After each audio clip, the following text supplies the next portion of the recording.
Bang! Knives Knives. I'm Jared. My lovely wife Kara is at work. And in this video we are going to talk about different blade shapes for EDC. So basically pretty common blade shapes that you'll find on pocket knives. Now I've done videos in the past that were towards like the history of the blade shape and what we use them for now. But this is basically just going to be talking about the differences in the same blade shape. So you might find a drop point knife, two different drop point blades, or what's called a drop point knife, they look very, very different, even though they're still drop points. So this is kind of your typical drop point, like basically what you'll find when you look up drop point. And this is the Rockstead Higo. Now, even though this is a drop point blade, and you know, it's very mirrory, but another typical drop point that you see a lot is like the Spyderco. That is also a drop point. Now, when you look at them, they are completely different. Now, why would they be completely different? So one of the main reasons is just, you know, like the usability. So this would be a far better utility cutter for EDC purposes. So this type of drop point, you know, like the drop point's basically just saying from the spine, the tip drops down. But now there's other blade shapes where the tip drops down that's called something else, and we'll get into those. But so this blade shape might be better at utility cutting than say a blade shape like this, seeing that it has a more of acute tip. The tip drops down just a little bit farther, as you can see. Now, and then this one has a little bit better belly, but this still allows you to have the slicing abilities of a drop point like this one would. Now, this one also will have a much stronger tip, you know, because of the thickness, but this is mostly about the shape, not so much the grind. But the grind is possibly even more important than the shape itself in many, many cases. So also another drop point, which is kind of like the Rockstead, and this is the Spyderco Manix, is like the Civivi Elemenum. Very, very similar to the Rockstead drop point. Now, this is also very similar to a spear point. Now, a spear point usually means that the top and the bottom go equally to the tip, and the tip basically lines up center with the pivot. This is still a drop point, but it's very, very close to a spear point.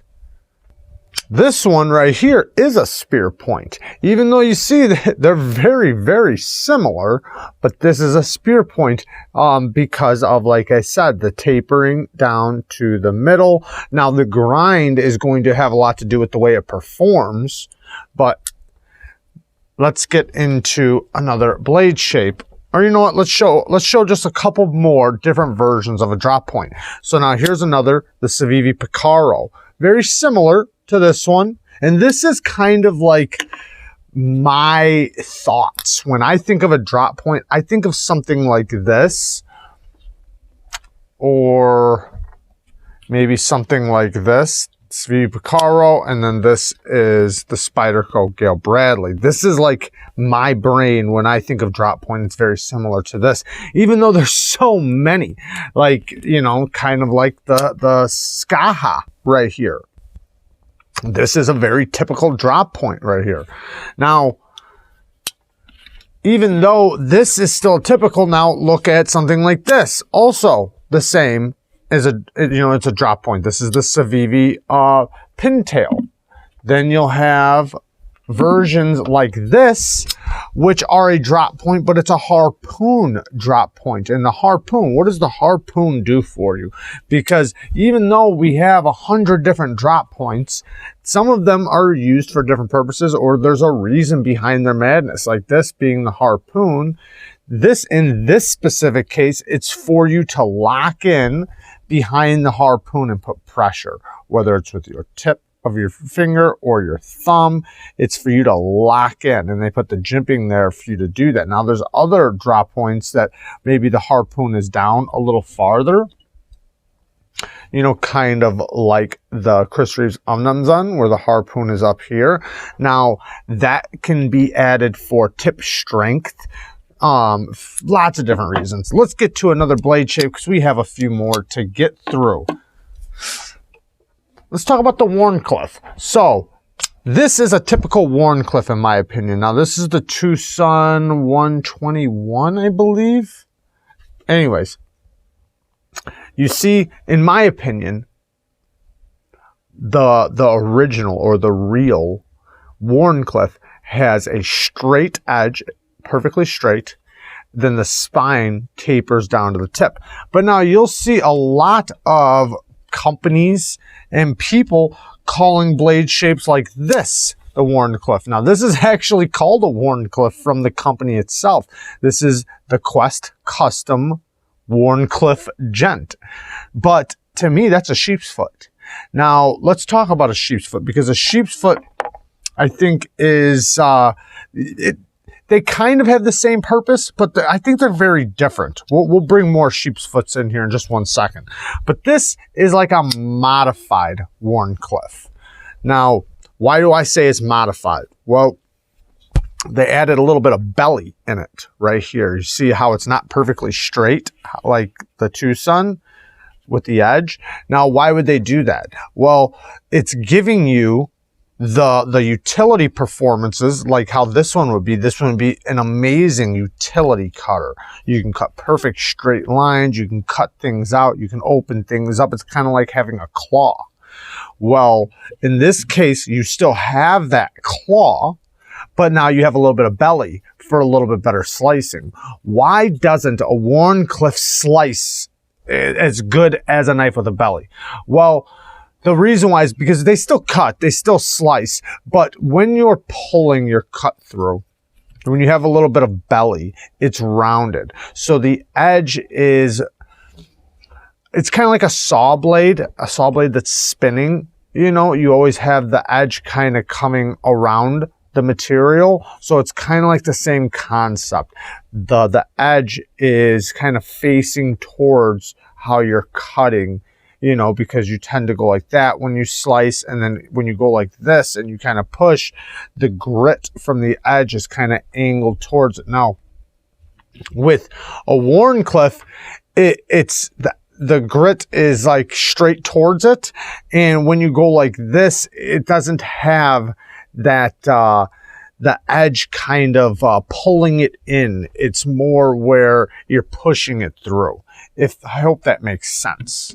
Now, but so basically you're going to get the little bit of straight edge right here for your push cuts. You're going to get the little bit of belly for your slicing, and then you still have that utility tip.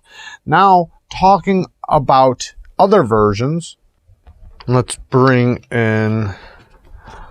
talk about kind of a little bit of a mixture here. So we have a little bit of a mixture here now. So we have, it's kind of a sheep's foot, but it's a Wharncliffe because it's got a straight edge. Now, in my opinion, and so a lot of this stuff will be my opinion, the sheep's foot almost always has a little bit of belly. It has just a little bit, kind of like this, where a Wharncliffe is always a straight edge. That's just my opinion, you know. And some of the things, obviously, some of these things are going to be my opinion, and then some of them, you know, whatever. Anyways, point is, this is a Wharncliffe, nice and straight, but it does have that back curve like a sheep's foot. Now, this, in my opinion, is still a sheep's foot, even though it doesn't have a belly. I would call this a sheep's foot, but you could possibly call it a Wharncliffe, and it would be basically the same concept. Now, I'm sorry for not naming the knives. This is the Twosun TS 195.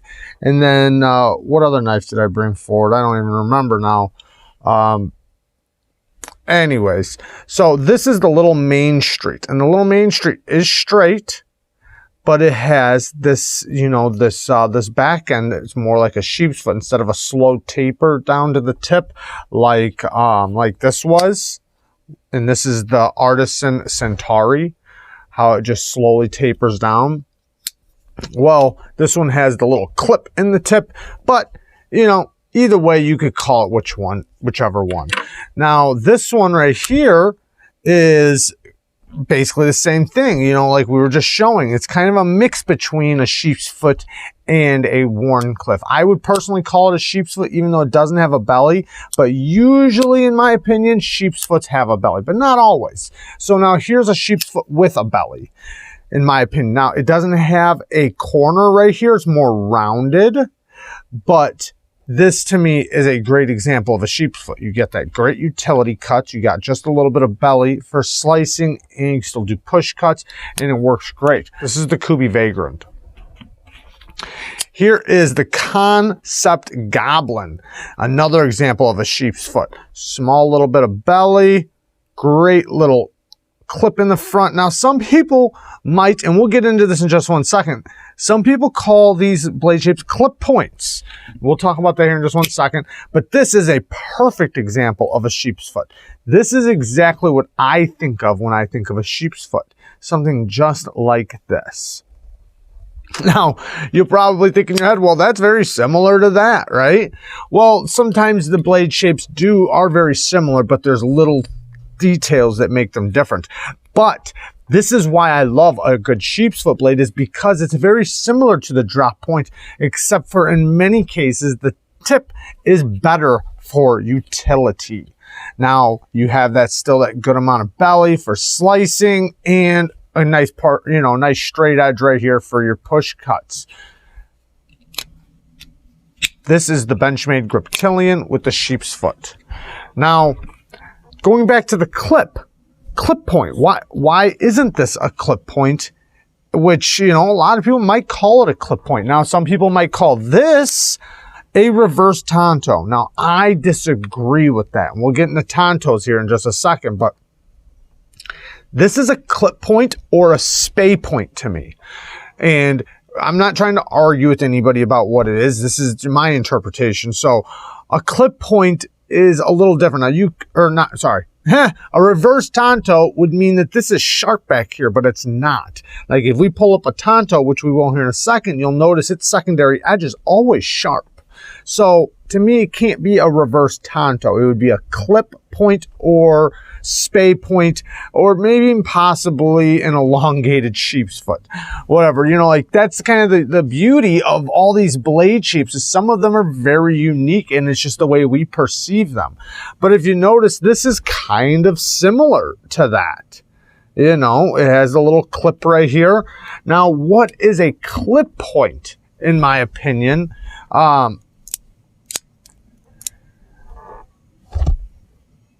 Now, this would be the standard clip point.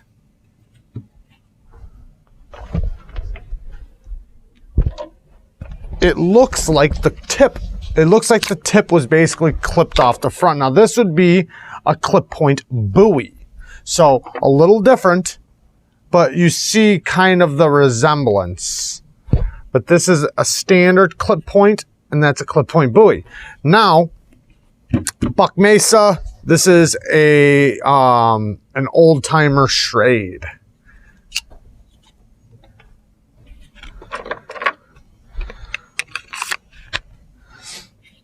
Now this, like I said, you can, you know, vary it however you want, but also like this, you could also call these kind of sheep's foots, like I said. But now, what are the beauties in a blade shape like this? And then we'll go to that clip point.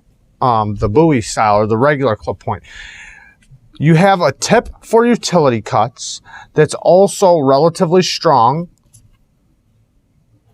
So it's got a nice strong tip, yet acute enough to actually do some utility cuts, but you're going to have a lot of area for great push cuts and just enough belly for slicing. So you're getting basically an all-around good blade shape for EDC. Some of them are going to have, you know, like I said, the grinds are always going to be a little different. Here's another one.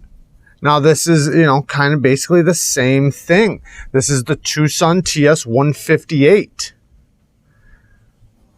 And it's basically the same concept, just a little bit more belly, if you notice. So if you look at this and this one has a significant more belly than the Benchmade 940-1.